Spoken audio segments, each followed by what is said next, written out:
एक बार ओम बोलेंगे। ओ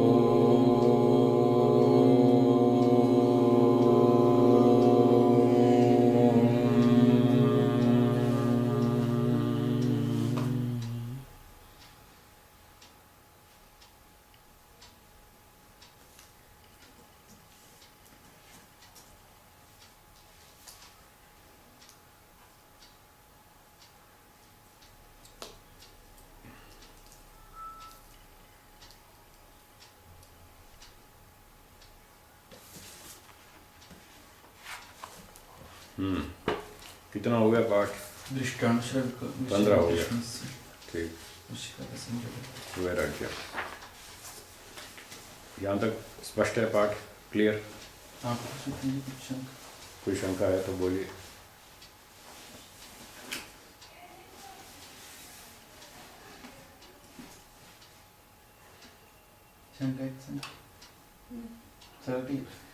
भूल गई मैं थोड़ा। अच्छा ठीक है, कोई बात नहीं, फिर जब याद आए। पूरा याद वो मतलब आप प्रकार वगैरह पूछेंगे तो उतना क्लियरली फटक से याद नहीं आते कोई बात सारे नाम। हाँ ठीक है। हाँ तो ये तो आवृत्ति करनी पड़ेगी ना, इसको दोहराना पड़ेगा। 2 बार 4 बार दोहराएंगे तो फिर जाके जमेगा। हाँ अभ्यास करना। एकदम नए शब्द रहते तो। चलो, मतलब स्पष्ट तो है। हाँ अस्पष्ट नहीं है, स्पष्ट तो है। बाकी तो आवृत्ति की बात रही, वो आगे कर लेंगे जी। आगे चलो। 16 सूत्र बोलिए। तत्परम तत्परम पुरुष ख्यातेर पुरुष ख्यातेर गुण वैतृष्ण्यम। गुण वैतृष्ण्यम। तो ये वैराग्य की बात चल रही थी।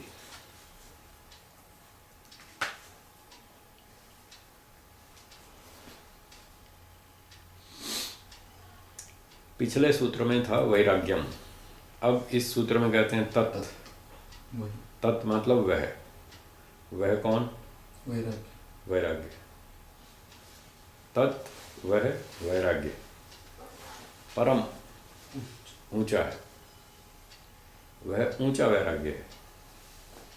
ये ऊंचा पीछे वाले की तुलना में ऊंचा है, नहीं तो पीछे वाला भी बहुत ऊंचा है, वो छोटा नहीं है। जो वशीकार संज्ञा वैराग्य में, वो भी कोई मजाक थोड़ी है। 100% मन पर नियंत्रण हो और कोई भी सांसारिक सुख लेने की इच्छा नहीं हो, ये कोई छोटी बात थोड़ी है। पर इसकी अपेक्षा वो छोटा है, तो इसका नाम पर वैराग्य है, उसका अपर वैराग्य।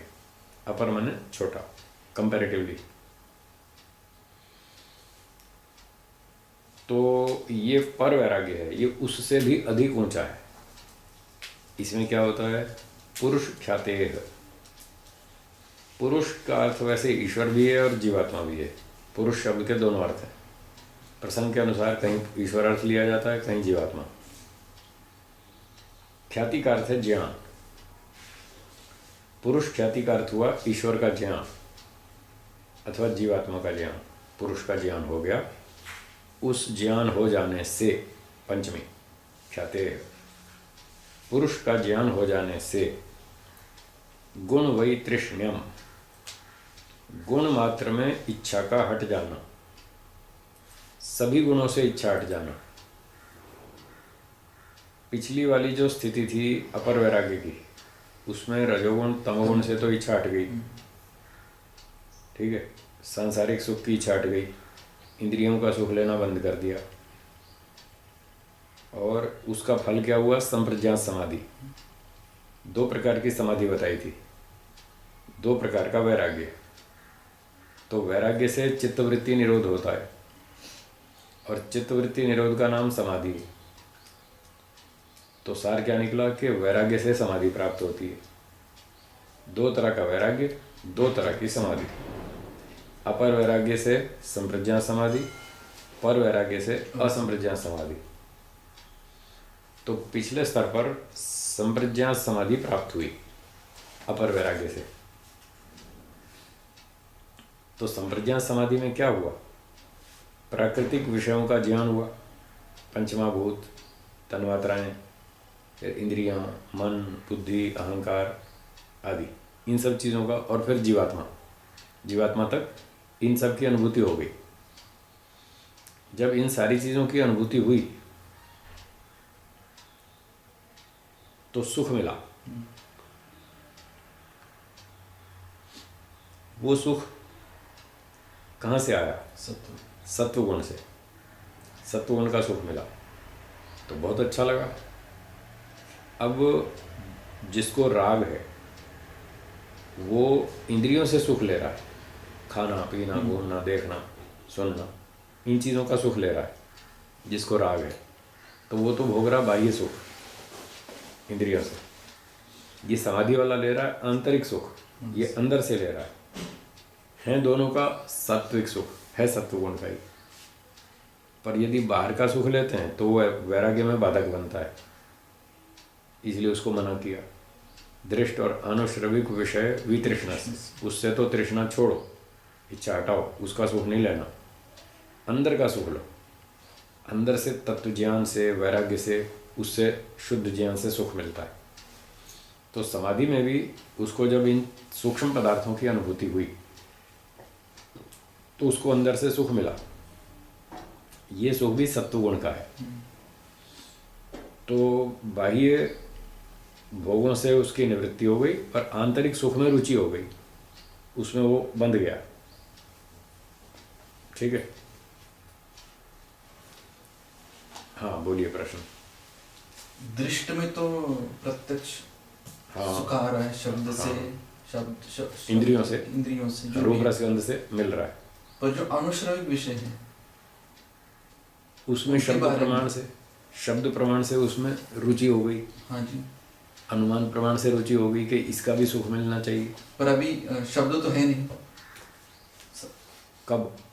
अभी मैं संस्कार अगले जन्म में मुझे स्वर्ग प्राप्त हो, ये सोच के ही मैं हाँ, सुखी हूँ। तो आकर्षण तो हो गया ना, तो राग तो हो ही गया। तो वहाँ मन से सुख आ रहा है या? यहाँ सुख नहीं आ रहा, अच्छा। यहाँ तो राग हो रहा है कि मुझे स्वर्ग मिलेगा, मुझे ये अवस्था मिलेगी, वही। मेरा सम्मान मिलेगा, मुझे सुविधाएं मिलेंगी, खूब सुख लेंगे, उसमें हमारी रुचि हो गई। ये सब सोच करके, शब्द प्रमाण से सुन करके अथवा अनुमान प्रमाण से लोगों को देखकर भी हमारी रुचि होगी कि हाँ हाँ ये सुविधा हमको भी मिलनी चाहिए। तो शब्द और अनुमान प्रमाण के आधार पर इन चीज़ों में हमको राग हो गया। अब ये राग हमको ध्यान में बैठने नहीं देगा, ये बाधक बनेगा। तो इसलिए इनको सुख लेने की इच्छा को छोड़ दो, चाहे वो सुख होगा है चाहे नहीं होगा, उस सारी इच्छा को छोड़ना पड़ेगा, तब वैराग्य बनेगा। वैराग्य बनेगा तो हम समाधि प्राप्त कर पाएंगे, नहीं तो रोक नहीं पाएंगे विचारों को। वही विचार उठते रहेंगे कि मुझे स्वर्ग में जाना है, मुझे सीएम बनना है, मुझे पीएम बनना है, मुझे कोई मेयर बनना है, मुझे ये सुविधा चाहिए, मुझे टीवी प्रवक्ता बनना है, मेरा ये लक्ष्य है। तो उसी में उलझ जाएंगे। तो वो तो छोड़ दिया। अब जब छोड़ देने पर अपर वैराग्य हुआ, इस अपर वैराग्य की सहायता से संप्रज्ञात समाधि में पहुंच गए। अब संप्रज्ञात समाधि में सुख मिल रहा है, वो अंदर से मिल रहा है। तो जो सुख मिलेगा तो फिर उसमें आसक्ति तो बनेगी थोड़ी, तो शुरू में तो बनेगी।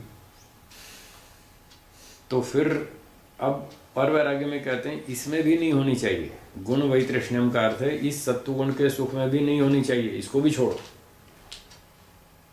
क्यों छोड़ो?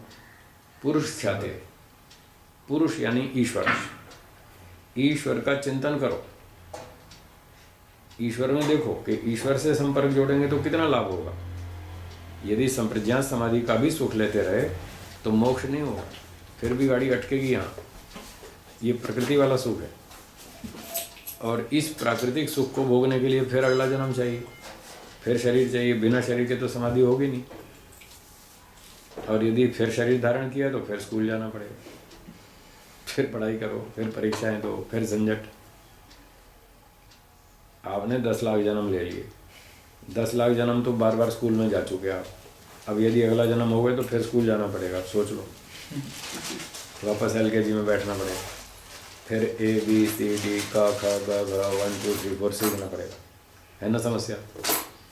अगर वो दोबारा भोगने की इच्छा है नहीं है तो फिर ब्रेक लगाओ कि अगला जन्म नहीं होना चाहिए। लेकिन स्वामी जी मोक्ष इस जन्म में तो नहीं मिलेगा ना। पर कोशिश तो करो। कोशिश है। 20 मील कोशिश चलो, तो 30 करें। मील चलो, 40 मील चलो, जितना चल सकते हैं उतना तो चलो। अगर हम ऐसा लक्ष्य नहीं बनाएंगे, मोक्ष का लक्ष्य नहीं बनाएंगे, तो हमारी 50 जन्म में जाके मुक्ति होगी। अगर लक्ष्य बनाएंगे तो 5 जन्म में हो जाएगी, तो 45 जन्म में तो बच गए ना दुख भोगने से। ये फायदा है। इसलिए टारगेट ऊंचा रखो, इसी जन्म में करना, फिर जितना होगा उतना, फिर चिंता नहीं है, टेंशन नहीं। संतोष का पालन करना, यम नियम में संतोष है कि जितना हुआ उतना ठीक, बाकी इतना अगली बार करेंगे। चिंता नहीं, टेंशन नहीं, कुछ नहीं। पर ये तभी करेंगे जब हमारा चिंतन का तरीका ठीक होगा, सोचने का ढंग ठीक होगा कि हाँ हमको यहाँ ही जाना है, यही लक्ष्य है और कुछ नहीं। और इससे साधक बाधक को पहचानना पड़ेगा कि इस कार्य में क्या चीज़ें सहयोगी हैं और क्या चीज़ें बाधक हैं, वो हमको पहचानना पड़ेगा। व्यक्ति यही मार खाता है, जो चीज़ साधक है उसको वो छोड़ देता है, जो बाधक है उसको सहयोगी मान के पकड़ लेता है, बस वो फंस जाता है। फिर बाद में समझ आती है। गीता स्वामी में जी अभी हम क्या करें फिर, अभी बताता बचे हूँ। इसमें बताता हूँ। और यही प्रयास तो किया है। हाँ, तो बहुत आपको तो पता है बहुत सब। अच्छा, बहुत अच्छा। अभी वो बात पूरी कर लूँ जो मैं कह रहा था। गीता में एक बहुत बढ़िया बात कही, अज्ञश्च अश्रद्धानश्च संशयात्मा विनश्यति। अज्ञ का अर्थ है जो स्वयं तो जानता नहीं, और अश्रद्धाना जो जानता है उस पर वो श्रद्धा नहीं रखता, उस पर विश्वास नहीं करता, तो वो अपनी अकल से चलता है।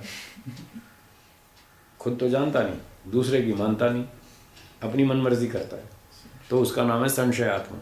उसको हर बात में संशय है, पता नहीं ये व्यक्ति कह तो रहा है, पता नहीं ठीक कह रहा है या गलत कह रहा है, क्या पता अपने स्वार्थ के लिए कह रहा हो, क्या पता इसका कोई और प्रयोजन हो जो मुझे यूँ भटका रहा है कि तू इधर मत चल, इधर कर, ऐसे मत कर, ऐसे कर, इसका कोई स्वार्थ हो। ऐसे उसको संशय बना रहता है। जब उसको संशय बना रहता है और दूसरे की बात पर विश्वास नहीं करता, जो योग्य है, आप्त है, जो बिल्कुल निष्काम कर्म कर रहा है, उसकी बात पे जब वो विश्वास नहीं करता तो उसकी बात नहीं मानेगा, जबकि उसकी बात बिल्कुल ठीक थी। अब जिसकी बात ठीक थी वो बिना कोई स्वार्थ के निष्पक्ष भाव से आपके भले के लिए कह रहा था, और फिर भी हमने नहीं मानी, तो फिर दंड तो मिलेगा ही। संशयात्मा विनश्यति, उसका विनाश होगा। फिर मार खाएगा, 10 साल के बाद अकल आएगी कि ओहो मैंने गलती की, उसकी बात मान लेता तो अच्छा होता। अब पछताने से क्या मतलब, अब तो हो गया जो होना था, अब तो रो बैठ के।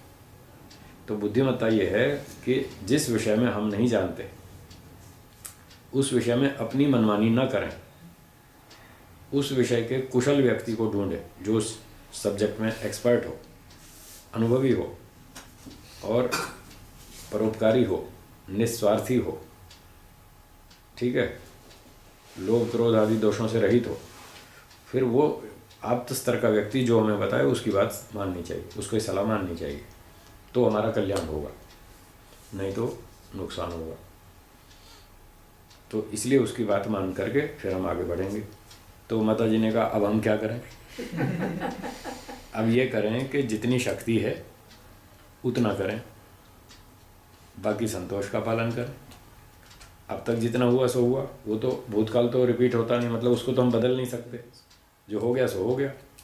अब वर्तमान में देखना है हमारी शक्ति कितनी, साधन कितने, सामर्थ्य कितना, अनुकूलता कितनी, उसको ध्यान में रखते हुए उतनी योजना बनाएं, उतना काम करें, और जितनी प्रगति इस जन्म में हो जाएगी, उतने में संतोष करें, बाकी फिर अगले जन्म में करेंगे। ऐसे 2 4 5 जन्म जोर लगाएंगे तो पार हो जाएंगे।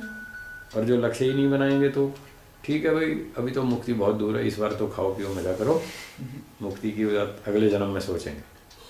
अगर ऐसा हम सोचते हैं तो अगला जन्म आ जाएगा तब भी यही कहेंगे कि इस बार तो खाओ पियो मजा करो, मुक्ति की बात फिर अगले जन्म में सोचेंगे, फिर यही कहेंगे। पहले कितना चलाया हमें पता ही नहीं। पता नहीं, क्या पता पिछले जन्म में भी हम यही कह रहे थे, यही कह रहे थे कि अब तो खाओ पियो फिर अगले जन्म में करेंगे। अब आ तो गया अगला जन्म, और कब आएगा? अब क्यों नहीं कर रहे? जैसे अब नहीं कर रहे, बहानेबाजी करते हैं, तो अगले जन्म में भी फिर वही बहानेबाजी करेंगे। अनुमान से तो वही किया, तो अब तक कब तक पहुंच गए होते अब तक। तो हर बार ऐसे ही बहानेबाजी टाल मटोल करते रहे। अब ये बहाना बना लिया, अब फिर माता जी की सेवा करनी है, अब बच्चों की सेवा करनी है, अब पड़ोसी बेचारा रोगी हो गया, अब ये मुसीबत आ गई, ओहो मेरे भाई का एक्सीडेंट हो गया, अब उसके बच्चे बेचारे छोटे हैं, भाई कमा नहीं सकता, तो अब उसको बच्चे कौन पालेगा। ये बहाना बना करके हम उसमें उलझ गए और अपना मोक्ष तो रह ही गया। बस हर जन्म में कोई ना कोई ऐसे बहाने आते रहते हैं और व्यक्ति उन्हीं में उलझा रहता है, उसकी प्राथमिकता देता है और मोक्ष को साइड में रख देता है, इसलिए उसका मोक्ष नहीं होता। और वो बढ़ते बढ़ते 10 लाख जन्म हो जाते हैं और फिर भी उसको समझ नहीं आ रही कि भाई अब तो कर लो, अब तो मोक्ष के लिए लगाओ जोर, एक जन्म तो लगाओ, देखी जाएगी जो होगा। हमने एक कार्य में सांसारिक सुख भोगने में 10 लाख जन्म खर्च किए और उसके विरुद्ध पक्ष में एक जन्म भी नहीं कर सकते, क्या खर्च हैं? ये क्या तुलना हुई? तुलनात्मक अध्ययन करने के लिए भी 2-4 हज़ार जन्म, 5,000 जन्म, कुछ इधर भी तो ट्राई मारो ना, तभी तो पता चले कि किस में फ़ायदा है। अब एक का परीक्षण तो 10 लाख बार किया और दूसरी चीज़ का परीक्षण एक बार भी नहीं करते। ये न्याय थोड़ी है, ऐसे थोड़ी रिसर्च होती है, ऐसे थोड़ी कोई आदमी उन्नति करता है। तो ये सोच के चलो कि ये जन्म तो इसी में लगाना, वैराग्य में, योगाभ्यास में, मोक्ष प्राप्ति में, ये जन्म तो इसी में खर्च करना। ये तो चलो आगे गृहस्थी में, ठीक है, ये तो बाद में पता चला, पर ये तो अभी बचे हुए हैं इस समस्या से। ये तो सोच सकते हैं इस बात को कि ये जन्म तो कम से कम इसी में लगाओ। थोड़ा कष्ट आएगा तो कोई बात नहीं, देखी जाएगी। जब कोई व्यक्ति व्यापार शुरू करता है, बिजनेस, क्या गारंटी होती है कि इसमें हमको लाभ ही होगा? रिस्क तो होता ही है ना, रिस्क लेना ही पड़ता है। बिजनेस का नाम ही है कि चलो देखते हैं क्या होता है। टारगेट तो, लक्ष्य तो यही रहता है कि पैसा, प्रॉफिट कमाएंगे, पर हर बार नहीं भी मिलता है, कभी कभी नुकसान भी होता है। व्यक्ति ये सोच ले कि हम धंधा शुरू करेंगे और नुकसान होगा, ये सोच करके वो धंधा शुरू ही नहीं करे तो खाएगा कैसे, कमाएगा कैसे? फिर भी वो रिस्क लेता है। कोई बात नहीं, देखते हैं, होगा तो होगा, नहीं होगा तो ना सही, फिर कुछ और करेंगे, फिर इसी में बार बार और सीखेंगे और जोर लगाएंगे। ऐसे ही सोच के तो हम व्यापार करते हैं, ऐसे ही सोच के दुनिया के सारे काम करते हैं। एक व्यक्ति पढ़ने जा रहा है, क्या गारंटी वो पास होगा? मेहनत करेगा तो हो जाएगा, नहीं करेगा तो नहीं होगा। तो इस डर से हम काम शुरू ही नहीं करें, पता नहीं सफलता मिलेगी या नहीं मिलेगी। ये तो कायर लोगों की बात है, ये तो कमज़ोर लोगों की बात है। दोष भीते रणारंभ इति का पुरुष लक्षणम, कि हम कोई काम शुरू करें उसमें दोष हो जाएगा, हम फेल हो जाएंगे, असफल हो जाएंगे, ये सोच के वो डर जाए आदमी और काम करे ही नहीं, अनारंभ, काम शुरू ही नहीं करे। इति का पुरुष लक्षणम, ये तो कायर आदमी का लक्षण, कमज़ोर आदमी का लक्षण है। बहुत अच्छा दृष्टांत दिया अगली पंक्ति में।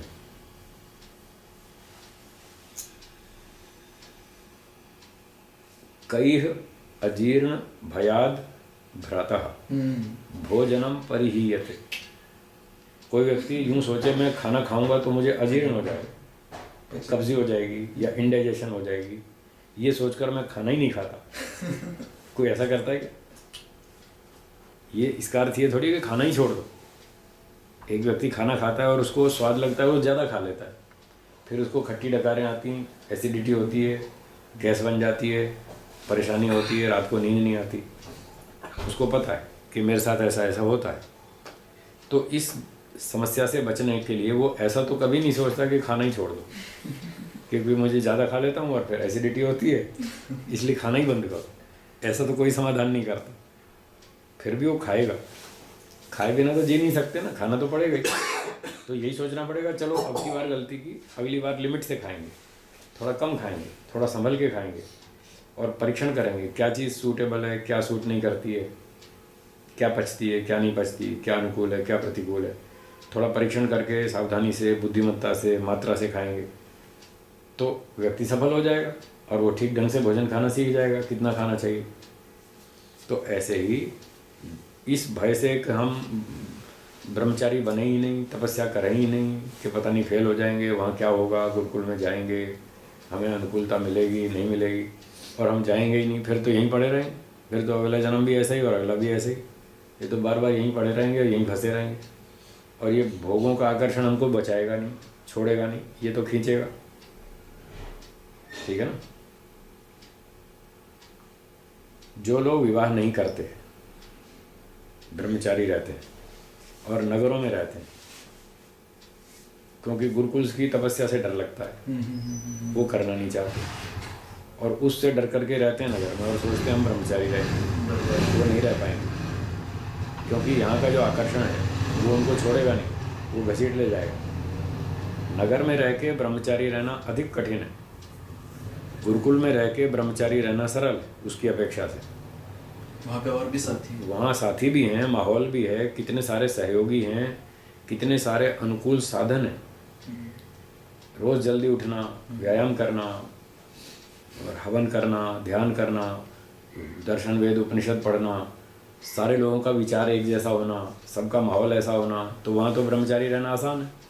और यहाँ तो सारा ही उल्टा है, ना कोई टाइम टेबल है, ना कोई दिनचर्या है, ना कोई सपोर्ट करने वाला है, सारे विरोधी। अरे तू शादी नहीं करता, चल पागल हो गए, शादी क्यों नहीं करता, चल शादी कर। उसको 50 आदमी ठोकेंगे, तू शादी कर। या कुछ दोष है तुझमें, और नई शंका उठाएंगे, ये शादी क्यों नहीं करता, क्यों नहीं कर रहे? कोई बीमारी हो गई इसको इसलिए नहीं करता, उसको भी इसको कोई गड़बड़ रोग है। है इसलिए शादी नहीं करता, और उल्टा और आपको उल्टा बदनाम कर सोच- देंगे हैं? या फिर ये क्यों नहीं करता, शादी क्यों नहीं करता, या तो कोई इसको रोग है हैं, या फिर इसका दिमाग खराब है, कुछ दिमाग में कीड़ा है, इसके पागलपन है इसलिए शादी नहीं करता हैं। और या फिर ये इस शादी के झंझट से बचना चाहता है, और हम तो यहाँ फंसे हुए हैं, ये कैसे मजे ले रहा है, चल तू भी फंस। कितने तो इसलिए फंसाते हैं कि ये कैसे मजे से घूम रहा है, हम यहाँ चक्की पीस रहे हैं और ये मजे से रह रहा है, चल बेटा तू भी चक्की पीस, तू भी यहाँ फंस। इसलिए लोग फंसाते हैं शादी में। तो यहाँ तो बचना बड़ा कठिन है। अगर ब्रह्मचारी रहना है, शादी नहीं करनी, तो गुरुकुल में जाओ, फिर नगर में मत रहो। और यदि नगर में रहते हो तो फिर आपका ब्रह्मचारी रहना मुश्किल है, फिर कहीं ना कहीं भटक जाएंगे, कहीं ना कहीं अटक जाएंगे, भटक जाएंगे, फंसा जाएंगे, तो वो अच्छा नहीं है। जो भी करना है सोच समझ के करो, बुद्धिमत्ता से करो, दूरदर्शिता से करो, सोच समझ के करो। तो ये बात चल रही थी वैराग्य की। जब व्यक्ति को आंतरिक सुख मिलने लगता है संप्रज्ञा समाधि में, वो भी सत्वगुण का सुख है, और व्यक्ति वहाँ अटकता है, उसमें फंसता है, फिर वो विचार करता है कि नहीं नहीं, इससे मेरा पुनर्जन्म तो चालू ही रहेगा, मोक्ष तो होगा नहीं, मोक्ष तो होगा ईश्वर से, और ईश्वर अब तक हाथ में आया नहीं, इसलिए इसको भी छोड़ो। और पुरुष ख्याति, वो ईश्वर का चिंतन शुरू करता है। जैसे वेदों के आधार पर ऋषियों ने लिखा है, आर्य समाज का पहला दूसरा नियम, उस आधार पे सब सत्य विद्या और जो पदार्थ विद्या से जाने जाते हैं, उन सब का आदि मूल परमेश्वर है। तो सब चीज़ों का, विद्याओं का भी और सब पदार्थों का भी आदि मूल परमेश्वर है। तो ईश्वर इतना अच्छा है, इतना गुणवान है, इतना बलवान है, इतना बुद्धिमान है, सारी विद्याएं उसने दी, और उसकी कृपा से सूर्य चंद्रमा पृथ्वी तारे सब वस्तुएं बनी। फिर उसकी दी हुई वस्तुओं से ही मनुष्यों ने रेलगाड़ी, हवाई जहाज, टेलीफोन, मोबाइल फ़ोन, कंप्यूटर, भोजन, मकान, सड़क, डैम, जो भी चीज़ें बनाई, ईश्वर की दी हुई साधनों से ही तो बनाई, उसी रॉ मटेरियल से बनाई सारी चीज़ें जो ईश्वर ने बना के दी। तो इनका आदि मूल भी परमेश्वर है, और सूर्य पृथ्वी का तो सीधा सीधा वही कारण है, और सारी विद्याएं भी, सत्य विद्याएं भी उसने हमको दी। तो वो कितना समृद्ध है, कितना बुद्धिमान है, कितना शक्तिशाली है, कितना विद्वान है, कितना हितकारी है, कितना दयालु है, कितना परोपकारी है, उसने हमको सारी चीज़ें दी। और इसके बदले में फीस कितनी ली? कुछ भी नहीं। ईश्वर ने हमको शरीर बना के दिया, कितनी फीस लिया आपसे? लेबर चार्ज लिया कुछ? और आप यहाँ दर्जी से कपड़ा सिलवाने जाओ, लाओ जी हमारी फीस लाओ, हमने इतना सिलाई भरो, यहाँ हमने आपका कुर्ता सिल के दिया है, आपकी पैंट सिल कर दी है, हमारी इतने पैसे लाओ। वो लेबर चार्ज वसूल करता है, ज़्यादा लेती ज़रूरत। बहुत लेता है वो। कितनी महंगी हो गई सिलाई आजकल, कपड़ा भी दो और ऊपर से पैसे भी दो। तो वो थोड़ा काट पीट के सिला देता है, उन्हें पैसे ले लेता है। और ईश्वर देखो इतना अच्छा शरीर बना के देता है और कोई लेबर चार्ज नहीं लेता, फ्री में। तो कितना अच्छा है ईश्वर। ये ईश्वर का चिंतन करने से समझ में आता है। फिर दूसरा नियम पकड़ते हैं हम, सच्चिदानंद स्वरूप है, चेतन है, सर्वज्ञ है, आनंद का भंडार है, फिर न्यायकारी है, दयालु है, कितनी उसने दया की, सारी चीज़ें बना कर दी। अगर ईश्वर सृष्टि नहीं बनाता, आप अंगूर का सुख कैसे लेते? केला, संतरा, आम, अमरूद, तरबूज, खरबूजा और तरह तरह के अनाज, फल, फूल, शाक, सब्जी, कितनी अच्छी अच्छी सुगंध बनाई उसने, गुलाब, गेंदा, चमेली और रात की रानी। देखो रात की रानी कितनी अच्छी महकती है, रात के टाइम भी खुशबू आती है और बाकी फूल दिन में खुशबू देते हैं। 24 घंटे भगवान हवन करता रहता है, ओम स्वाहा, बढ़िया बढ़िया सुगंध लो, ओम स्वाहा, उसका हवन 24 घंटे चलता रहता है। तो ईश्वर कितना दयालु है, हमारी कितनी रक्षा करता है वो। अंधेरे में आदमी ठोकर खा के मरे गिरे तो दिन में बचाने के लिए सूरज भगवान ने दे दिया है कि ठोकर से बचो, ये सूर्य का प्रकाश लो और अपने सारे काम करो आसानी से। और रात को फिर चंद्रमा बना दिया, फिर चंद्रमा अमावस्या में चला गया तो फिर क्या करें, तो अग्नि बना दी कि आग जलाओ, इससे प्रकाश में अपना काम करो, ठोकर मत खाओ। फिर ऐसी ऐसी इलेक्ट्रॉनिक्स विद्या दे दी, बिजली का उत्पादन करो, बल्ब जलाओ, ट्यूब जलाओ और अपना काम करो। कार में चलना है तो हेडलाइट लगाओ, बाइक पे चलना है तो उसमें भी लाइट लगाओ, अंधेरे से बचो, मार से बचो, कितनी सारी सुविधा की। ऐसे हम ईश्वर का चिंतन करते जाते हैं, कदम कदम पर उसने हमारी रक्षा की है। 24 घंटे वो हमारी जान बचाता है, इतनी बढ़िया ऑक्सीजन दे रखी। आप बाज़ार में एक वो लेवल टैंक लाओ ऑक्सीजन का, पता लगे कितना पैसा देना पड़ता है। ऑक्सीजन का सिलेंडर कितना पैसा देना पड़ता है, और वो 2 घंटे चलता है मुश्किल से। और यहाँ 24 घंटे फ्री में मिल रही है हवा, कोई चार्ज नहीं, कोई पैसा नहीं, कोई खर्चा नहीं। सरकार पानी देती है तो पानी का टैक्स लगाती है, ज़मीन पर हम मकान बनाते हैं तो हाउस टैक्स लगता है, रोड पे चलते हैं तो रोड टैक्स लगता है, बिजली खिलाते हैं तो बिजली का टैक्स लगता है। किस चीज़ का टैक्स नहीं लेती सरकार, हर चीज़ पे टैक्स लगा रखा है। और भगवान ने सब फ्री में दे रखा है, रहने को ज़मीन दी फ्री में, नदी में पानी दिया सब फ्री में, दिन में सूरज चमकाया वो भी फ्री में, रात को चांद चमकाया वो भी फ्री में, चूल्हे पे अग्नि जलाओ, रोटी बनाओ, वो भी अग्नि फ्री में। ईश्वर ने कोई पैसा वसूल नहीं किया। वायु दे रखी है 24 घंटे, वो भी फ्री में। तो उसने तो हर चीज़ फ्री में दे रखी है। खेत में आप थोड़े से दाने बो दो गेहूँ के, 100 दाने बो तो कितने मिलते हैं, हज़ारों। तो कितना बड़ा दयालु है वो। हम 1 दाना डालते हैं वो 100 देता है, 2 डालते हैं 200 देता है, 400 देता है। ऐसे चिंतन करेंगे ईश्वर का, ये है पुरुष ख्याति। तो व्यक्ति चिंतन करते करते जब ईश्वर का ऐसे विचार करता है तो उसको बहुत रुचि होती है ईश्वर में, बहुत प्रेम होता है, बहुत श्रद्धा बनती है कि अच्छा ईश्वर इतना अच्छा है और ये सारी मेहनत करता है और वसूल कुछ नहीं करता अपने लिए, सब फ्री में करता है। तो ईश्वर तो बहुत अच्छा है भाई, उसके साथ रहना चाहिए। आपको किसी व्यक्ति के गुण बताए जाएं कि दिल्ली में एक व्यक्ति बहुत बढ़िया है, बुद्धिमान है और पढ़ा लिखा है, M.Tech है और संगीत भी जानता है और रोज़ इतना दान देता है, किसी से कोई स्वार्थ नहीं रखता, ऐसे अच्छे अच्छे गुण बताए जाएं उसके, तो आपको उसमें रुचि बनेगी, आप उससे मिलना चाहेंगे, उसके साथ दोस्ती करना चाहेंगे। तो ईश्वर से क्यों नहीं करेंगे? जब ईश्वर के गुणों का चिंतन करेंगे तो उसमें भी रुचि बनेगी, उससे भी मिलना चाहेंगे, उससे भी मित्रता रखना चाहेंगे, उससे हम भी लाभ उठाना चाहेंगे, जितना मिल रहा ठीक है उतना और लाभ उठाना चाहेंगे। इस चीज़ का नाम है पुरुष ख्याति।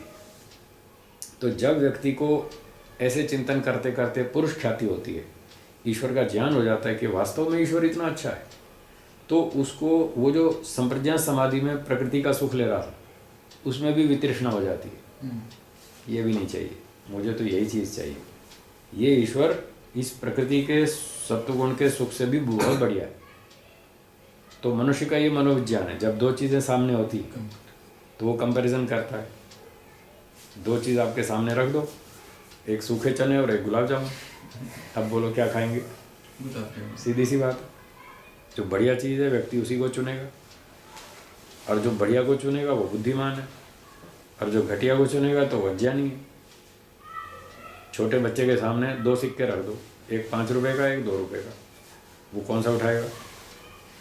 5 का सिक्का छोटा है, 2 रुपये का बड़ा है, बड़ा वो तो 2 का उठाएगा, क्योंकि वो समझता है ये बड़ा है, इसमें फ़ायदा है, इसका साइज़ बड़ा है तो इसमें ज़्यादा कीमत होगी, ये तो छोटा सिक्का है इसकी कीमत कम होगी। वो 2 रुपये वाला उठाएगा, 5 वाला नहीं उठाएगा। तो वो तो घाटे का काम है। वो घाटे का काम क्यों कर रहा बच्चा? अज्ञानी है, उसको पता नहीं है कि 5 वाले में ज़्यादा कीमत है छोटे सिक्के की कीमत ज़्यादा है, वो जानता नहीं, इसलिए जिसकी कीमत ज़्यादा है उसको छोड़ देता है, जिसकी कीमत कम है उसको पकड़ लेता है। तो ये सारी दुनिया 2 रुपए का सिक्का लिए बैठी है, 5 वाला छोड़ रखा है। 2 का सिक्का है प्रकृति संसार, वो देखने में बड़ा है लेकिन है इसका मूल्य तो कम है। और ईश्वर का सिक्का देखने में 5 रुपए वाला है तो छोटा, पर उसकी कीमत ज़्यादा है। तो ईश्वर का महत्व लोग कम जानते हैं, पर वो मूल्यवान अधिक है, इसलिए लोग अज्ञानता के कारण ईश्वर को छोड़ देते हैं और भोगों में फंसे रहते हैं, धन में, सम्मान में, ये और वो, खाना पीना, फैशनबाजी, होटलबाजी और ये वो। तो वो तो अज्ञानी लोग हैं। तो हमको अज्ञानियों की नकल नहीं करनी, पुरुष ख्याति करनी। तब हमारे मन में क्या परिणाम आएगा, भोगों से इच्छा हट जाएगी, वो सत्वगुण से भी इच्छा हट जाएगी जो बनी हुई थी, और बस फिर हमारी स्थिति हो जाएगी सिर्फ ईश्वर ही चाहिए और कुछ नहीं चाहिए। एक आदमी बहुत भूखा बैठा है, 3 दिन हो गए, खाना नहीं मिला। तो एक व्यक्ति उसके सामने आया और उसने 4 उंगली दिखाई, 4, और उसने क्या बोला, 4 रुपया लोगे? और वो रुपया तो सुना नहीं उसने 4 उंगली देखी, तो वो इसका अर्थ क्या लगाएगा, 4 रोटी। रुपया नहीं, 4 मकान नहीं, 4 रेलगाड़ी नहीं, 4 उंगली करो तो उसके दिमाग में क्या शब्द आएगा, रोटी। अच्छा 4 रोटी, हाँ रोटी खाएंगे। तो जैसे भूखे आदमी को 4 उंगली का मतलब 4 रोटी दिखता है, उसको रुपया नहीं दिखेगा, उसको रेलगाड़ी नहीं दिखेगी, उसको 4 टेलीफोन नहीं दिखेंगे। 4 का इशारा उसके लिए 4 रोटी है। तो जैसे भूखे को रोटी ही चाहिए और कुछ नहीं चाहिए, प्यासे को सिर्फ पानी ही चाहिए और कुछ नहीं चाहिए, ऐसे ही इस व्यक्ति को सिर्फ ईश्वर चाहिए और कुछ नहीं चाहिए। इसका नाम पर वैराग्य। बस ईश्वर चाहिए और कुछ नहीं चाहिए, ये है पर वैराग्य। तो ये 16वां सूत्र हुआ। स्वामी हाँ, जी, हाँ जी बोलिए। महर्षि दयानंद जी ने ये मोक्ष मार्ग छोड़कर लोक कल्याण का मार्ग पकड़ लिया, ऐसा कहते हैं, वो कितना सच है? 100% झूठ है। हाँ। लोग कहते हैं स्वामी दयानंद ने मोक्ष का मार्ग छोड़ के और लोक कल्याण का मार्ग पकड़ लिया। ये बात कितनी सच है? इसका उत्तर है कि 100% झूठ है। स्वामी दयानंद ने कभी भी मोक्ष का मार्ग नहीं छोड़ा, और जो लोक कल्याण किया, ये लोक कल्याण मोक्ष मार्ग में बाधक नहीं है, ये तो उसका साधन है। सत्यार्थ प्रकाश के 9वें समोल्लास में लिखा है मोक्ष के साधन, मोक्ष प्राप्ति के साधन, उसमें परोपकार को लिखा है। तो कहाँ छोड़ा उन्होंने मोक्ष का मार्ग, कहाँ छोड़ा? ये तो उसमें साधन है, सहयोगी है। परोपकार करेंगे तभी तो ईश्वर मोक्ष देगा, नहीं तो देगा ही नहीं। ईश्वर अपने समान गुण कर्म वालों में रुचि रखता है। कोई भी व्यक्ति समान गुण कर्म वाले होंगे, उन्हीं में मित्रता बनती है।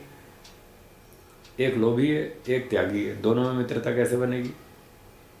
दोनों त्यागी हैं तो मित्रता बनेगी, दोनों लोभी हैं तो भी बन जाएगी।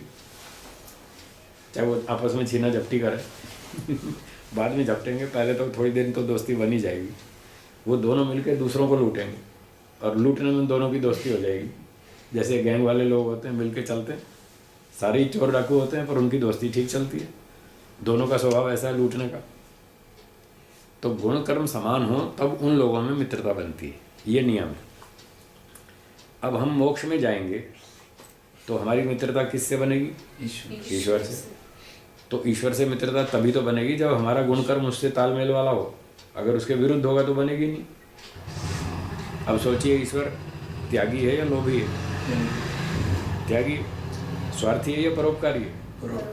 तो जब वो परोपकारी है और हमको मोक्ष में जाना है, हमको ईश्वर से दोस्ती करनी है, तो हमको परोपकारी बनना ही पड़ेगा, नहीं तो वो हमें स्वीकार नहीं करेगा।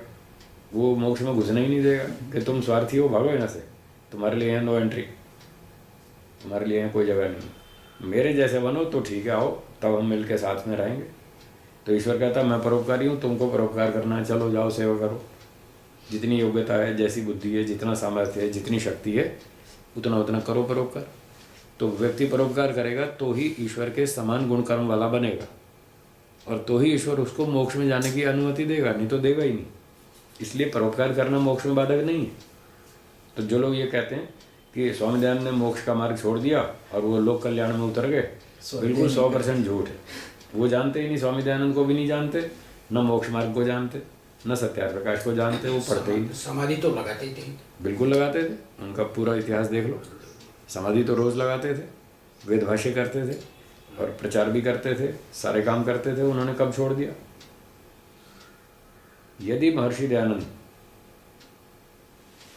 मोक्ष का लक्ष्य छोड़ दें तो फिर वो जनता को क्या उपदेश देंगे? लोक कल्याण में जाके क्या बोलेंगे?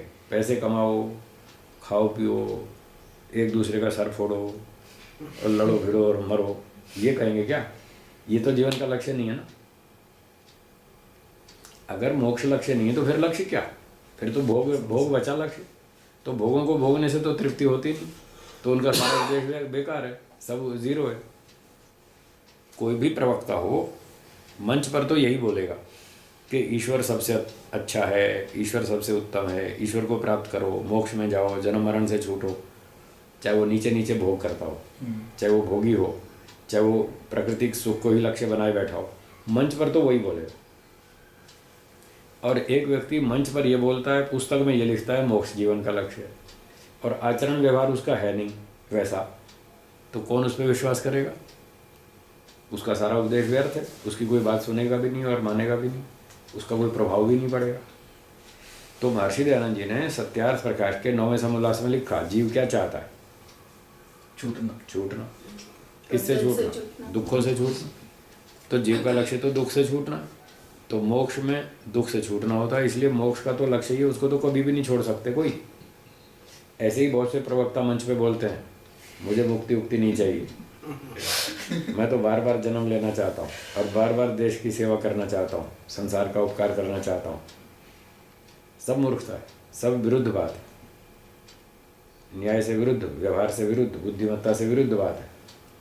हम उन लोगों से पूछते हैं, आप ये कह रहे हैं कि हमें मोक्ष नहीं चाहिए, अच्छा तो फिर क्या चाहिए? मोक्ष क्यों नहीं चाहिए उसका उत्तर दो। मोक्ष क्यों नहीं चाहिए? मोक्ष में कांटे चुभते हैं क्या?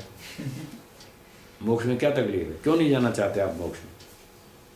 क्या समस्या है मोक्ष में, बताओ। मोक्ष में क्या है पता ही नहीं उनको। हाँ, मोक्ष में क्या होता है ये उनको पता नहीं है, इसलिए मना करते हैं कि हमें मोक्ष नहीं चाहिए। यो न वेत्ति यस्य गुण प्रकर्षम स तस्य निंदाम सततम करोति, लिखा है ना महर्षि जी ने। जो व्यक्ति जिस वस्तु का गुण नहीं जानता वो हमेशा उसकी निंदा करेगा ही। जब वो मोक्ष का स्वरूप जानते ही नहीं, मोक्ष में क्या होता है वो समझते ही नहीं, तो मना ही करेंगे, साहब हमें मोक्ष नहीं चाहिए। तो कुछ लोग इसलिए मना करते हैं कि वो मोक्ष का स्वरूप जानते नहीं, मोक्ष में क्या होता है, और दूसरे लोग इसलिए विरोध करते हैं मोक्ष का कि वो जानते तो हैं कि मोक्ष में क्या होता है, पर मोक्ष प्राप्ति के लिए जो तपस्या करनी पड़ती है उससे घबराते हैं, इसलिए फिर अंगूर खट्टे हो जाते हैं। नहीं साहब, अंगूर खट्टे नहीं चाहिए, हाथ में नहीं आए तो खट्टे, आ जाते तो मीठे थे। तो मोक्ष नहीं चाहिए क्योंकि हाथ में नहीं आ रहा ना, उसके लिए तपस्या चाहिए, तपस्या हम करना नहीं चाहते, इसलिए साफ मना कर दिया, नहीं हमको मोक्ष नहीं चाहिए। ये अन्याय है, ये झूठ है, ये धर्म से विरुद्ध है, बुद्धि से विरुद्ध है। हम गारंटी देते हैं और दावा करते हैं, चैलेंज करते हैं, आप धरती पे एक आदमी ढूंढ लाओ जो मोक्ष का स्वरूप जान ले और जानने के बाद मना कर दे कि मुझे नहीं चाहिए, हम एक भी नहीं मिलेगा, हमारा चैलेंज है। क्योंकि लोग जानते ही नहीं मोक्ष में होता क्या है। वो सुनिए मोक्ष में क्या होता है। मोक्ष में कुल मिलाकर 3 बातें होती हैं, जैसा महर्षि जी ने लिखा है सत्यार्थ प्रकाश में, उसके आधार पर 3 बातें होती हैं मोक्ष में। पहली बात बोलिए, सारे दुखों से छूटना। सारे दुखों से छूटना। दूसरी बात, ईश्वर का उत्तम आनंद प्राप्त करना। ईश्वर का उत्तम आनंद प्राप्त करना। तीसरी बात, पूरे ब्रह्मांड की सैर करना। पूरे ब्रह्मांड की सैर करना। ये लिखा है ना 9वें समोल्लास में। मोक्ष में ये 3 बात होती हैं। अब मैं पूछता हूँ, क्या आप सारे दुखों से छूटना चाहते हैं? हाँ। क्या आप ईश्वर का आनंद प्राप्त करना चाहते हैं? हाँ। क्या आप ब्रह्मांड की सैर करना चाहते हैं? हाँ। फिर बताओ कौन कहेगा नहीं चाहिए? कौन कहेगा मोक्ष नहीं चाहिए? सबको चाहिए। इसलिए वो लोग झूठ बोलते हैं कि हमें मोक्ष नहीं चाहिए। और झूठ का ये 2 कारण हैं, या तो जानते नहीं या फिर तपस्या से घबराते, इसलिए मना करते हैं कि हमें मोक्ष नहीं चाहिए। तो मोक्ष चाहिए, सबको चाहिए।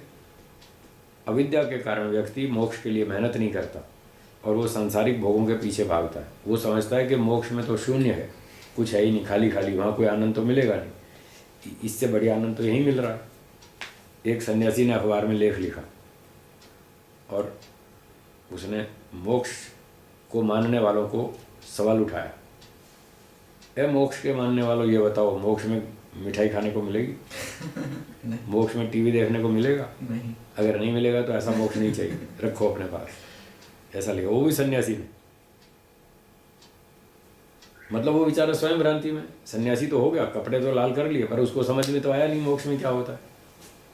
हम कहते हैं हाँ मोक्ष में टीवी भी देखने को मिलेगा, गुलाब जामुन भी खाने को मिलेगा, सब कुछ मिलेगा, जो आप यहाँ करते हैं सब कुछ मिलेगा। मैं कहता हूँ दावा बिल्कुल मिलेगा। और मैं अपनी इच्छा से नहीं कह रहा हूँ, अपनी मर्जी से नहीं कह रहा हूँ, सब लिखा है शास्त्र में, उसका प्रमाण है। शृण्वन् श्रोत्रम भवति मनवानो मनो भवति, सब ब्राह्मण ग्रंथों में लिखा है। और उसको स्वामी दयानंद जी ने लिखा है नौवें समविलास में, सत्यार्थ प्रकाश में। जब मुक्त आत्मा सुनना चाहता है तो उसको सुनने की शक्ति भगवान देता है और वो लोगों की सारी बातें सुनता है। देखना चाहता है तो नेत्र शक्ति मिलती है और सब कुछ देखता है। चखना चाहता है तो रस, चखने के रस अर्थ रसना, उसको रसना शक्ति मिलती है, गुलाब जामुन में घुस जाएगा और उसका टेस्ट ले लेगा, गुलाब जामुन कैसा है। पूरी सुविधा है मोक्ष में। यहाँ तो आप टीवी में नकली सीरियल देखते हैं, मोक्ष में तो असली देखने को मिलता है। इससे भी बढ़िया, जैसे अभी असली चल रहा है, वहाँ तो असली सीन देखने को मिलता है। टीवी सीरियल में तो नकली है, वो तो नाटक है। वहाँ तो असली मिलता है देखने को। बताओ घाटा क्या है? देखने को मिलता है, घूमने को मिलता है, चखने को मिलता है, सूंघने को मिलता है, गपशप मारने को भी मिलता है, फिर और क्या चाहिए? मुक्त आत्माएं आपस में गप्पे भी मारती है। देखने का अच्छा गप्पे मारती हैं, हाँ क्या बात करती है? जैसे हम बात करते हैं ऐसे वो बात करती है। आप कुल्लू मनाली घूम कर आए मान लो, तो हमसे बातचीत हुई, हमने पूछा भाई आप कहाँ गए थे? बोले साहब कुल्लू मनाली देख कर आए। अच्छा कैसा लगा? अरे बहुत अच्छा है, हिमाचल में इतना ठंडा इलाका है, मज़ा आ गया, बर्फ़ पड़ती थी, फॉल क्या स्नोफॉल देखा, वाह मज़ा आ गया। है तुमने नहीं देखा? हमने तो नहीं देखा। अरे जाओ जाओ देख कर आओ। तुमने अगर कुल्लू का वो स्नोफॉल नहीं देखा तो तुम्हारी सारी ज़िंदगी बर्बाद, जाओ देख कर आओ। लोग ऐसा बोलते हैं, अगर ये चीज़ नहीं देखी तो तुम्हारी सारी ज़िंदगी बर्बाद है, तुमने क्या किया जीवन में? कुछ नहीं किया, जाओ जाओ देख कर आओ। तो जैसे हम बातें करते हैं और एक दूसरे को प्रेरणा देते हैं, जाओ देख कर आओ, ऐसे ही मुक्त आत्माएं भी आपस में बात करती। वो पूछती हैं अच्छा तुम कौन सी गैलेक्सी में से आ रहे हो? कि वो 6 नंबर की गैलेक्सी देख के आ रहा है। अच्छा कैसी लगी? बहुत अच्छी थी। आपने नहीं देखी? नहीं देखी? अरे जाओ जाओ देख कर आओ, बहुत मज़ेदार है। तो वो भी ऐसी ही बात करते हैं और देखते हैं, जाते हैं, घूमते हैं, फिरते हैं, डिस्कस करते हैं, चर्चा करते हैं, मज़ा करते हैं। मोक्ष में सब कुछ मिलता है, लोग जानते नहीं मोक्ष को, इसलिए वो उसकी उपेक्षा करते हैं। और जो जानता है मोक्ष को, जो ईश्वर को जानता है, वो कहता है बस मुझे ईश्वर ही चाहिए और कुछ नहीं चाहिए। पुरुष ख्याते हैं गुण वही तृष्णाम, ये तो सड़ा हुआ माल है प्रकृति, तो उसके सामने, ईश्वर के सामने जैसे सड़े हुए कच्चे गले सड़े बेर होते हैं, एक बढ़िया खुशबूदार तरबूज खरबूजा, बड़ी अच्छी सुगंध आ रही है और खाएंगे तो अच्छा पुष्टि मिलेगी और शक्ति मिलेगी, आनंद आएगा। तो मुक्ति तो ऐसी है, बढ़िया पका हुआ फल। और ये संसार का सुख तो ये सड़ा हुए गले हुए कच्चे सड़े हुए बेर है। अब वो बेचारा जो अच्छे फल को जानता नहीं, वो तो इसी को ही ठीक मानता है और ये कच्चे गले सड़े बेर खाता रहता है और बस अपना टाइम पास करता रहता है। तो वेद आदि शास्त्रों में ऐसी बातें लिखी हैं मोक्ष की, कि मोक्ष ऐसा बढ़िया पका हुआ फल है, उसका आनंद लो। ये बेकार गले सड़े फल छोड़ो, कच्चे फल छोड़ो, ये और गला पकड़ लेंगे। कच्चा बेर खाओ ना, गला पकड़ लेगा।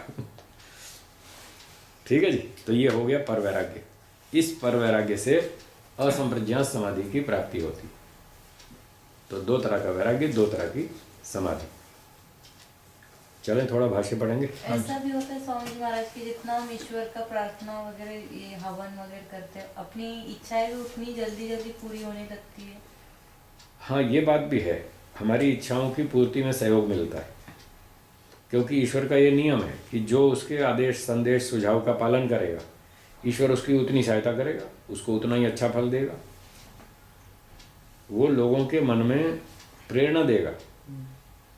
जैसे एक व्यक्ति रोज़ हवन करता है और दोनों समय हवन करता है, तो उसकी बात कहीं तो जनता को पता चलेगी कि भाई ऐसा आदमी है, रोज़ 2 समय हवन करता है। और जो दिन में 2 बार शराब पीता है, उसका भी पता चलेगा, छुपती थोड़ी है। तो उसकी गुडविल बनेगी ना मार्केट में।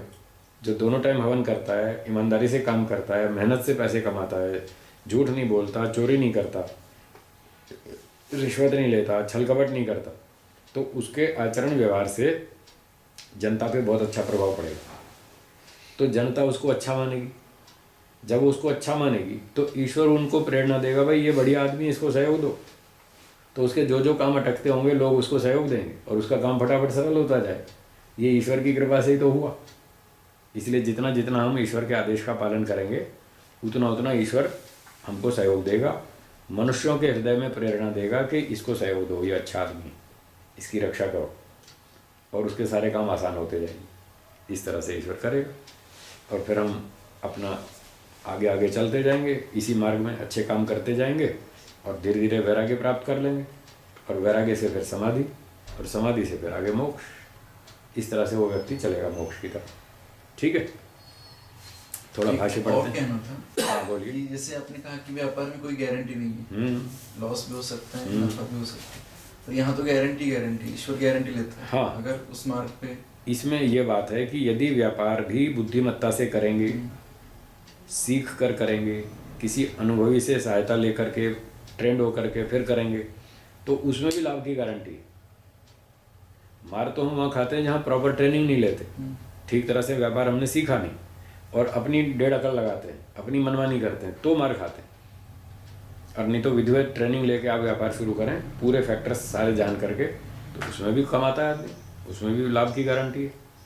ऐसे ही योग के क्षेत्र में अगर किसी योग्य व्यक्ति के निर्देश में चलेंगे, जो इस विद्या को अच्छी तरह जानता है, कुशल है और स्वयं अनुभवी है, स्वयं उसका आचरण वैसा है, स्वयं उसका लक्ष्य मोक्ष प्राप्ति है, और वो हमको उसके जीवन में दिख रहा है, तो उससे ट्रेनिंग लेके चलेंगे तो यहाँ भी गारंटी है, यहाँ भी मोक्ष मिलेगा। क्यों नहीं मिलेगा? ये तो मैंने उस स्थिति में कहा कि व्यक्ति को संशय बना रहता है, पता नहीं मोक्ष है कि नहीं है, ईश्वर है कि नहीं है, हम इस लाइन में कूद जाएं, पता नहीं क्या होगा। जब उसने परीक्षण नहीं किया, सीखा नहीं, अध्ययन नहीं किया, तब उसको ये शंका रहती। मैं तो कह रहा हूँ तब भी शंका हो तब भी कूद जाओ, क्या होगा? अधिक से अधिक एक जीवन बर्बाद होगा ना, एक जीवन में नुकसान होगा, एक ही तो गया ना। उधर आपने 10 लाख खो दिए, वो उसकी कोई चिंता नहीं, और यहाँ एक खो जाएगा, इसमें चिल्ला रहे हैं। अरे जाए तो जाए, एक जन्म जाए तो कोई परवाह नहीं। तब भी ये समझो कि इतनी मार खाई, सीखने को तो मिला, कोई कंक्लूजन तो आया, कोई निर्णय तो आया कि हाँ ये काम करना है कि नहीं करना। मार खाने से आदमी को बहुत सीखने को मिलता है। तो एक जन्म अगर ब्रह्मचारी बन गए, घर छोड़ दिया, गुरुकुल चले गए, तपस्या कर ली और मार खा ली, और मान लो समाज ने भी सहयोग नहीं दिया, कल्पना करते हैं, वैसे तो सहयोग करेगा, जो मैंने आपको अभी बताया। कल्पना करो कभी ऐसा हो भी जाए तो भी घाटे का सौदा नहीं है, कम से कम कुछ निर्णय तो हुआ, कुछ समझ में तो आया कि हाँ क्या करना चाहिए। पर सच ये है कि जो ईमानदारी से काम करेगा उसको गारंटी से लाभ होगा, इसकी पक्की गारंटी। पिछला इतिहास बताता है, हमारा प्रत्यक्ष अनुभव बताता है, और आगे का अनुमान बताता है। जब पीछे वालों को लाभ हुआ, हमको लाभ हुआ, तो आपको क्यों नहीं होगा? यहाँ पे तो है गारंटी, ईश्वर की है। बिल्कुल गारंटी है, पक्की गारंटी है, 100% गारंटी है। जो अच्छा काम करेगा ईश्वर उसको रक्षा करेगा, बिल्कुल देगा सहयोग, कोई समस्या नहीं। कमी हमारी तरफ से, हमको संशय रहता है, करें तो नहीं करें, पता नहीं क्या होगा। कमी तो हमारी तरफ से। अपनी कमी को दूर करो और कूद जाओ, देखो फिर क्या होगा। मैं ऐसे ही तो कूदा था, ये सब सोच के, मैं यही सोच के तो कूदा। मैंने कहा भाई पिछले जन्म में तो खाया पिया, इस बार देखी जाएगी जो होगा, मार पड़ेगी तो मार ही सही, कोई ना कोई डिसीजन तो आएगा, कोई ना कोई निर्णय तो आएगा। अब यूँ तो बैठे रहेंगे तो कुछ भी नहीं होगा। कूद जाओ, और कूद गए, और गुरु जी के निर्देश में चलते रहे। तो आज खूब कमाया, मज़े से जी रहे। कमाया मतलब पुण्य कमाया। हाँ, आप लोग भी बहुत पैसा कमाया। पैसा नहीं कमाते हम पैसा नहीं कमाते, हम तो पुण्य कमाते हैं, और उसी पुण्य पर तो जी रहे हैं। ईश्वर सहयोग देता है, ईश्वर खूब सहयोग देता है, उसी पुण्य से ही तो सुख से जी रहे हैं, उससे हमको बड़ा सुख मिल रहा है। मुख्य धन तो बुद्धि है। हाँ, तो इस प्रकार से इसमें कोई हानि नहीं हुई, कोई नुकसान नहीं हुआ, लाभ ही हुआ। तो इधर तो लाभ ही लाभ है, ऐसा करना चाहिए। तो इस तरह से आप भी सोचें, अगर आपका स्तर बन जाए, विचार बन जाए, तो लगाओ छलांग, देखी जाएगी जो होगा देखी जाएगी, कूद जाओ।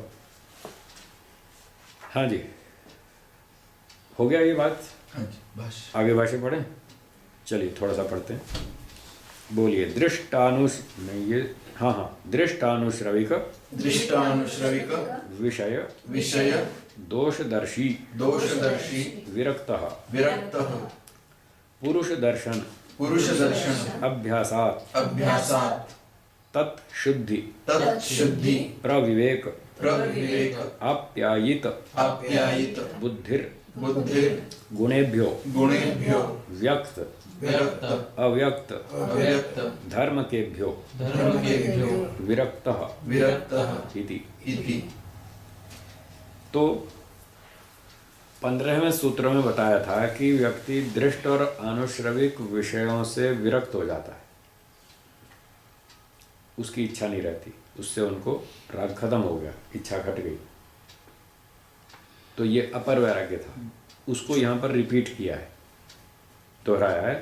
दृष्ट और आनुश्रविक विषयों में दोष देखने वाला, वो कहता यदि मैंने इन विषयों का सुख लिया तो मेरे अंदर संस्कार बनेंगे और वो संस्कार मुझे परेशान करेंगे, फिर वो चीज़ खाने पीने भोगने को नहीं मिली तो फिर दुखी होना पड़ेगा, इसलिए छोड़, इसकी इच्छा छोड़ो, इसमें नुकसान है, फायदा नहीं है। ऐसा सोच के परिणाम दुख को देखकर, ताप दुख को देखकर, संस्कार दुख को देखकर, गुणवृत्ति विरोध को देखकर, दुखमेव सर्वम, उसको सब जगह दुख ही दुख दिखता है, सब बेकार है दुनिया, कहीं नहीं, कहीं मन नहीं लगता, छोड़ो इसको। जिसके पास जाओ वही धोखा देता है।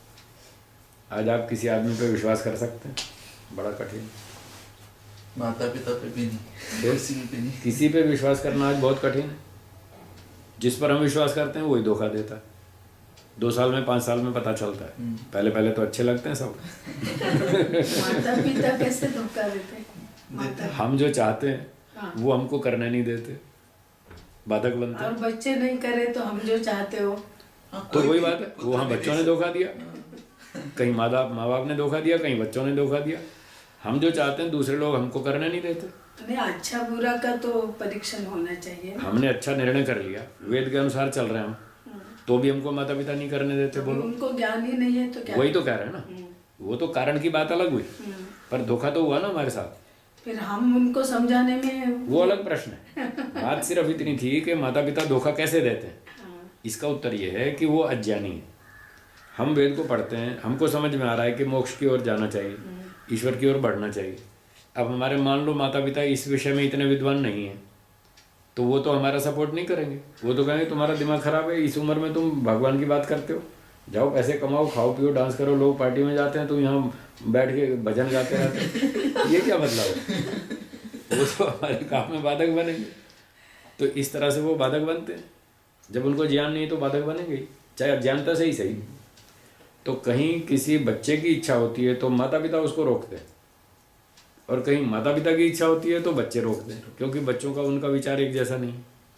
एक प्रश्न है हाँ, कि बोलिए। जैसे अभी बचपन से सुनते आए भजन वगैरह, कि उनको जो माता पिता की अच्छी बात है वो भी अच्छी नहीं लगती, तो क्या करे फिर ऐसे टाइम? उनको कैसे समझाए कि ये अच्छी बात है, ये है कि ये करना चाहिए, जैसे अनिवार्य काम करते ही है। बच्चों को ना, हाँ, बच्चों को माता पिता की सही बात भी अच्छी नहीं लगती। हाँ, तो वो उनकी अविद्या है। अविद्या कैसे दूर करे फिर? वो हमारे हाथ में नहीं है। हर व्यक्ति स्वतंत्र है, उनके संस्कार अपनी बुद्धि से चलता है, अपनी इच्छा से चलता है, अपने संस्कारों से चलता है। वो मशीन होती तो हम अपनी इच्छा से तोड़ मरोड़ लेते। अब ये मशीन है, कंप्यूटर, चाहे जो बटन दबाओ चाहे जो काम हो जाएगा, जैसा आप चाहते हैं वैसा ही करेगा। पर आदमी कोई मशीन थोड़ी, आप उसका ये बटन दबाएं तो ऐसा ही करेगा, ये बटन दबाएं तो ऐसा करेगा, उसकी कोई गारंटी नहीं। कोशिश कर सकते हैं, समझा सकते हैं, बता सकते हैं, हो सकता है हम उसको समझा ही नहीं पा रहे, एक कमी हमारी तरफ से। मान लो ये कमी नहीं है, हमने अच्छी तरह समझाया, टेक्निक से समझाया, बुद्धि से समझाया, प्रमाण से समझाया, तर्क से समझाया, सब प्रकार से समझा दिया, और उसकी समझ में भी आ गया कि हाँ ये ठीक है, पर उसकी संस्कार नहीं है, उसकी रुचि नहीं है। जनरली ऐसे होता है, जो माता पिता ने जो अच्छा किया वो बच्चों को अच्छा नहीं लगता। हाँ, नहीं लगता। हाँ, ये जनरली ऐसे विचार अलग है। उनके अच्छे काम भी अच्छे नहीं हाँ, लगते। नहीं लगते। वो उनके विचार अलग है, संस्कार अलग है, इसलिए वो नहीं बैठता, वो तालमेल नहीं बैठता। कोई ऐसा परिवार होता है जहाँ 3-4 पीढ़ी तक वो परंपरा चलती है, कि बाप दादा भी हवन करते थे, फिर बेटे भी करते हैं, फिर पोते भी करते हैं, फिर चौथी पीढ़ी भी कर रही। वो तो कोई कोई परिवार होता है ऐसा, वो कोई बड़े शुभ कर्मों से भाग्यशाली लोग होते हैं जिनको ऐसा परिवार मिलता है, तो 3-4 पीढ़ी तक वो परंपरा चलती रहती। तो इस प्रकार से व्यक्ति दृष्ट और अनुश्रविक विषयों के दोष देख देख के उनसे विरक्त हो गया, तो उनको तो छोड़ दिया। अब फिर वो चला संप्रज्ञा समाधि में। तो संप्रज्ञा समाधि में पुरुष दर्शन अभ्यासात, अब हम यहाँ पुरुषकार जीवात्मा करेंगे। अच्छा, पुरुष दर्शन जीवात्मा का संप्रज्ञा समाधि में, अस्मिता समाधि में दर्शन हो गया और उसका अभ्यास कर लिया। रोज जीवात्मा का भी स्वरूप समझ लिया कि जीवात्मा अल्पज्य है, बेचारा गरीब है, इसको बिना साधन के काम ही नहीं चलता। या तो प्रकृति का साधन लो या ईश्वर का लो, अकेला तो बेचारा कुछ भी नहीं कर पा रहा, इसको तो होश भी नहीं आ रहा। बिना साधनों के तो होश ही नहीं आता, ये तो बेहोश हो जाता है। इतना कम योग्यता और कम शक्ति है इसमें, तो ये भी कोई बढ़िया चीज़ नहीं, इसको भी छोड़ो और आगे चलो। तो पुरुष दर्शन अभ्यास होने से जीवात्मा के दर्शन की अनुभूति हो गई, उसकी अनुभूति होने से, उसका अभ्यास होने से तत्शुद्धि, उसकी जो आत्मा है उस आत्मा की शुद्धि हो गई। उसको समझ में आ गया कि ये सब ठीक नहीं, इसको छोड़ो और आगे चलो। उसकी शुद्धि हो गई। और प्रविवेक, उसका विवेक ऊंचा उठ गया, सब समझ में आ गया, हे उपादेय, क्या छोड़ना चाहिए, क्या पकड़ना चाहिए।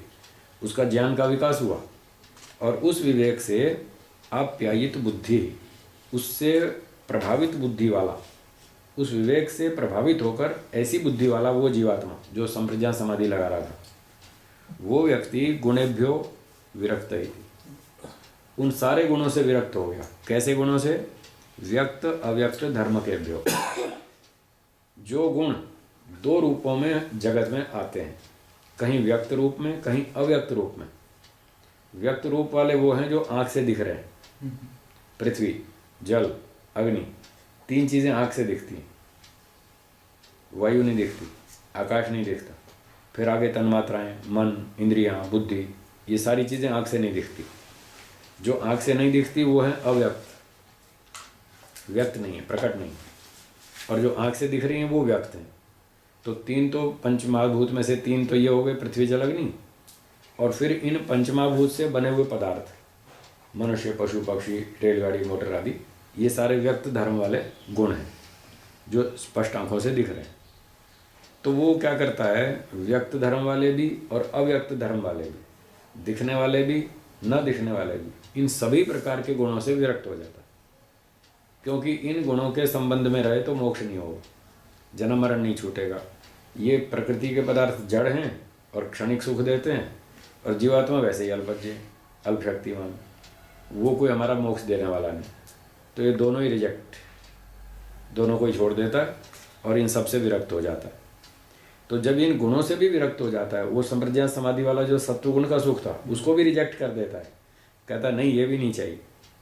तो आगे बढ़िए, तद द्वयम वैराग्य, तब ये दूसरा वैराग्य आता है। वो वशीकार संज्ञा वैराग्य था, ये पर वैराग्य आता है। वो अपर था, ये पर है। तो ये दूसरा वैराग्य उसको उत्पन्न हो जाता है कि गुण भी नहीं चाहिए, सत्वगुण का सुख भी नहीं चाहिए। तत्र यद उत्तरम तद ज्ञान प्रसाद मात्रम।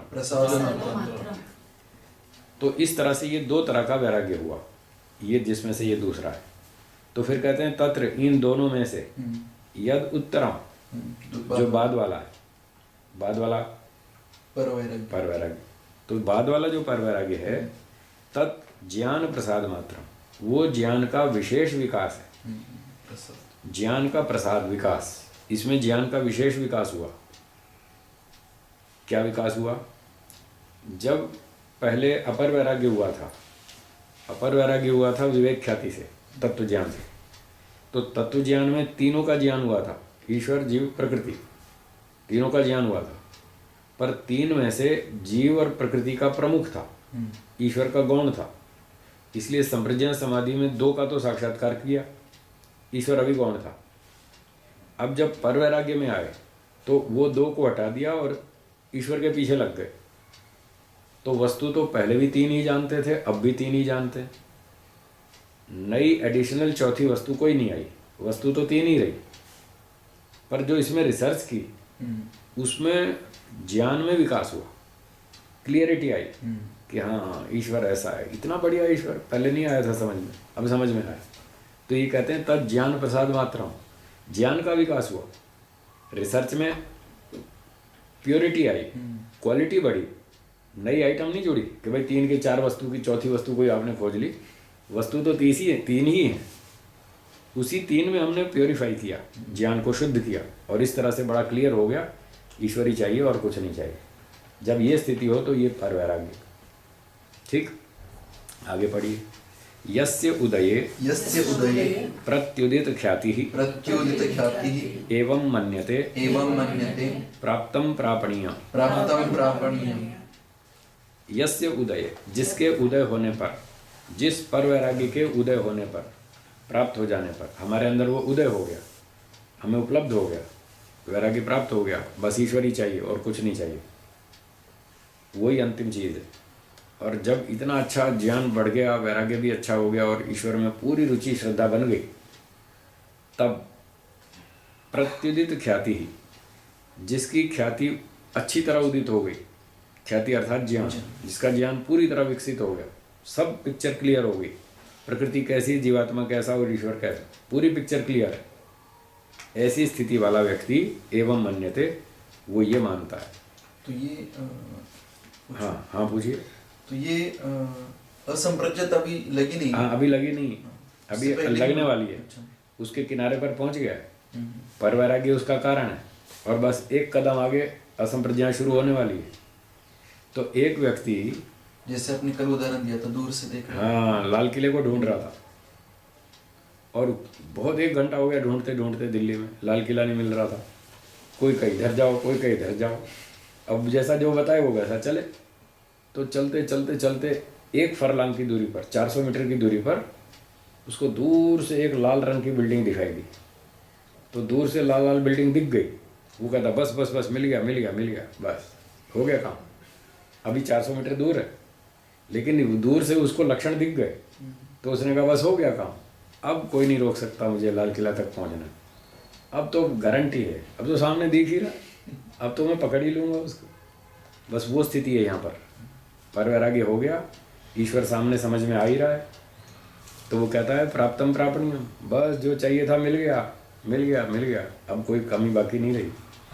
ठीक है, तो जो प्राप्त करना था वो प्राप्त हो गया, अब तो सामने ही दिख रहा है, अब छूट के नहीं जाएगा, अब बच के नहीं जाएगा, मोटी भाषा में।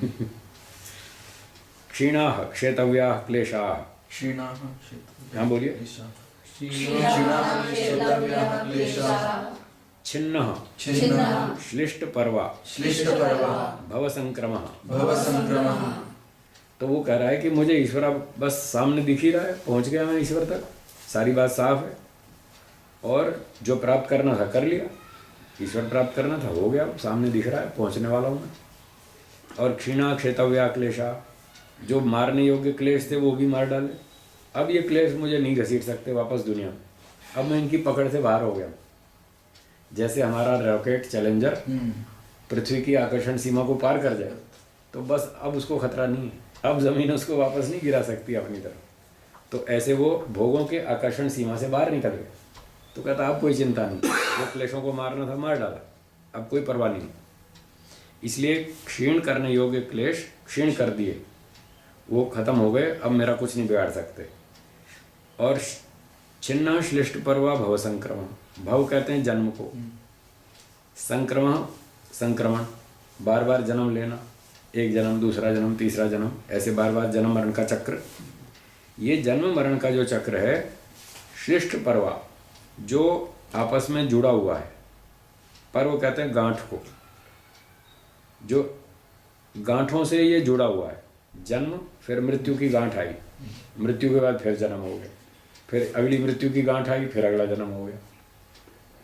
तो मृत्यु की गांठ पर जो ये जन्म जन्म का चक्कर जुड़ा हुआ है वो छिन्ना, बस अब कट जाएगा, अब कोई परवाह नहीं, अब मुझे मोक्ष में जाने से कोई नहीं रोक सकता, अब पक्की गारंटी, अब यहाँ तक हम पहुँच गए। तो ऐसी उसको अनुभूति होती है ऐसा उसका ज्ञान का स्तर बन जाता है। फिर कहते हैं यस्य, बोलिए, यस्य अविच्छेदात् अविच्छेदात् जनित्वा जनित्वा म्रियते म्रियते मृत्वा च मृत्वा च जायते इति। जायते इति। यस्य भव संक्रमस्य, जो ये जन्म मरण का चक्कर है, इस जन्म मरण के चक्कर के अविच्छेदात्, न कटने से, यदि ये चक्कर नहीं कटा, चक्र बंद नहीं हुआ, तो क्या होगा? जनित्वा म्रियते, जन्म लेके मरेगा, और मृत्वा च जायते, और मर के फिर जन्म लेगा। चक्कर रुका नहीं, तो जन्म मरण चालू ही रहेगा। पर ये जो जन्म मरण है, इसको अब काट दिया है, अब ये कट जाएगा, अब मुझे कोई संशय नहीं, अब तो गारंटी है, ये तो हो ही जाएगा। तो ऐसी वो व्यक्ति अनुभूति करता है। ये है पर वैराग्य का स्तर। आगे पढ़ेंगे। ज्ञानस्य एव पराकाष्ठा पराकाष्ठा वैराग्यम। वैराग्यम। देखो वैराग्य का बड़ा अच्छा स्वरूप बतलाया। ज्ञानस्य एव पराकाष्ठा वैराग्यम, ज्ञान की ऊंची अवस्था का नाम ही तो वैराग्य है। ये थोड़ी अलंकारिक भाषा है। यद्यपि ज्ञान और वैराग्य में कारण कार्य संबंध है। सच्चाई तो ये कि ज्ञान से वैराग्य हुआ। सुबह बताया था कि जब वो मिठाई का डब्बे का ढक्कन खोला तो आपको ज्ञान हुआ, और सत्य ज्ञान हुआ, तत्व ज्ञान हुआ। इस डब्बे में क्या है? बिच्छू, 4 बिच्छू। उससे आपको वैराग्य हुआ। अगर वो बिच्छू का ज्ञान नहीं होता तो आपको वैराग्य नहीं होता। आपके मन में आकर्षण बना ही रहता, इस डब्बे में ज़रूर मिठाई होगी, क्योंकि लिखा अग्रवाल स्वीट्स, मिठाई का डब्बा लिखा है ढक्कन पे, तो फिर मिठाई होगी ना। तो वो जब तक हम उसको डब्बे का ढक्कन खोल के नहीं देख लेंगे, तत्व ज्ञान नहीं होगा, तब तक उसमें राग बना ही रहेगा। और जब डब्बे का ढक्कन हटा दिया तो तत्व ज्ञान हो गया, इसमें तो बिच्छू भरे हैं भाई, ये तो काट खाएंगे, मार डालेंगे। तो उस ज्ञान से हमको वैराग्य हुआ था। तो ज्ञान और वैराग्य में कारण कार्य संबंध है, परंतु यहाँ दोनों को एक ही बना के बोल दिया। ये शास्त्रों की शैली है, कहीं कहीं कार्य कारण को एक ही बना के बोल देते हैं। जैसे शास्त्रीय उदाहरण दो, एक लौकिक एक शास्त्रीय, दोनों उदाहरण देता हूँ। शास्त्र का उदाहरण है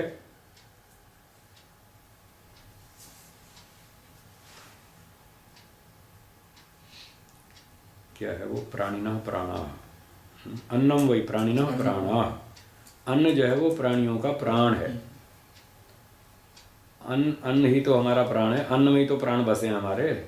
यद्यपि वो अन्न प्राण का साधन है, प्राण रक्षा का साधन है। अन्न मिलेगा तो प्राणों की रक्षा होगी, अन्न नहीं मिला तो मर जाएंगे। तो अन्न यद्यपि साधन है और प्राण रक्षा उसका साध्य है, उसका कार्य है, फिर भी अन्न को प्राण कह देते हैं, एक ही बनाकर बोल देते हैं। अन्नम वही प्राणिनः प्राणा, अन्न ही प्राणियों के प्राण है। ये शास्त्रीय उदाहरण, हाँ, भाष्य में आया था वात्स्यायन में। और लौकिक उदाहरण ये है, एक परिवार में गए और वहाँ माताजी ने खीर बना रखी थी, और माताजी ने कहा लो गुरुजी खीर खाओ। हमने कहा जी ये खीर थोड़ी भारी लगती है, रात का समय है, अब हमको सोना है, पचेगी नहीं हैं, दूध तो पी सकते हैं, ये खीर तो थोड़ी भारी पड़ेगी। तो माताजी ने कहा दूध ही तो है और है क्या, खीर भी दूध ही तो है, थोड़े से चावल डालें और है क्या। अब देखो दोनों को एक बना के बोला, दूध और खीर में कारण कार्य संबंध है, पर वो कहते हैं दूध ही तो है और है क्या, थोड़ा सा गर्म कर रखा है, थोड़े 2 चावल डाल दिए, हो गया इसमें, और क्या है। तो यहाँ दूध और खीर में कारण कार्य होते हुए भी उसको एक ही नाम से कह दिया जाता है, ये खीर दूध ही तो है। तो इस तरह से कहीं कहीं कारण कार्य को समानार्थक बोल देते हैं, एक ही शब्द से बोल देते हैं। उसी प्रकार से यहाँ पर बोला है ज्ञानस्यैव पराकाष्ठा वैराग्यम, ज्ञान की ही ऊंची अवस्था का नाम वैराग्य है, जबकि वास्तव में ज्ञान और वैराग्य में कारण कार्य संबंध है। तो वैराग्य और एक गुण हो गया, वैराग्य कार्य हुआ, हाँ, और ज्ञान उसका कारण है। जी, आज तक मैं नहीं समझता है, अलग है, इस नहीं समझता, एक ही है समझता। हाँ, तो अब स्पष्ट हो गया ना, ज्ञान हुआ तब वैराग्य हुआ। अंतिम शब्द है एतस्यैव हि न अंतरीयकम कैवल्यम इति। एतस्यैव वैराग्यस्य, यद् वैराग्यम ज्ञानस्यैव पराकाष्ठा अस्ति तस्यैव वैराग्यस्य अवश्यम भावी फलम मोक्षम इति। इसका निश्चित फल है, मोक्ष होगा ही होगा। क्योंकि इस स्थिति में आकर के वो देख रहा है कि बस अब तो भगवान मिल ही गया, अब थोड़ी बचने वाला है, अब तो छूट के कहीं भाग नहीं सकता, अब तो पकड़ में आ ही गया हमारे। तो इस तरह से वो देखता है भगवान मिल गया और इससे अब मेरा निश्चित रूप से मोक्ष हो जाएगा, मेरा जन्म मरण चक्कर कट जाएगा और बस हो गया फल अंतिम। तो कैवल्यम का अर्थ है मोक्ष, और अंतरीयकम बिना रुका अंतराय बाधा, बाधा, बिना बाधा। न अंतरीयकम, अब इसमें कोई बाधा नहीं, अब कोई रुकावट नहीं, तो अब कोई बाधा नहीं पड़ेगी, अब तो मेरा इसका कैवल्य हो ही जाएगा, ये इसका फल है पर वैराग्य का, अब तो मोक्ष हो ही जाएगा। तो ये उसको अनुभूति होती है। ये हो गया 16वें सूत्र। ठीक है, ओम बोल रहे हैं। हाँ जी। ओम